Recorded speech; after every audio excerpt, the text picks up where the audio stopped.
अस्सलाम वालेकुम। ये हाल आप देख सकते हैं जी, एक मुहब्बे वतन पाकिस्तानी, मुहब्बे वतन प्रेसिडेंट और वज़ीर आज़म, ये देखें उसकी हालत। इस तरीके से इसको गिरफ्तार करके ले जा रहे हैं। व्हील चेयर पर आया हुआ था, अपनी अदालत में हाजिरी लगाने। कहाँ पे लिखा है कि अदालत के अहाते के अंदर से ये लोग किसी को गिरफ़्तार कर सकते हैं? और गिरफ़्तार करने के लिए रेंजर्स इस तरीके से आई हुई है जैसा कि रमन डाविस को उन्होंने गिरफ़्तार कर लिया, पाकिस्तान का कातिल को उसने ये किया।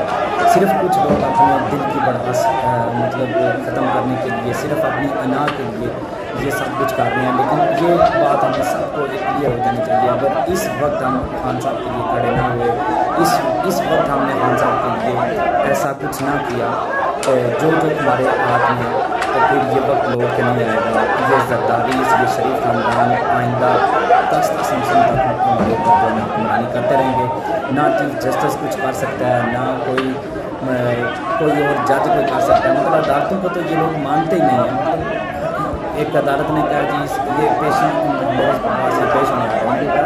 होने आ रहा था, ये देखें, ये अंदाज है। अल्लाह पाकिस्तान की और इमरान खान की हिफाजत फरमाए।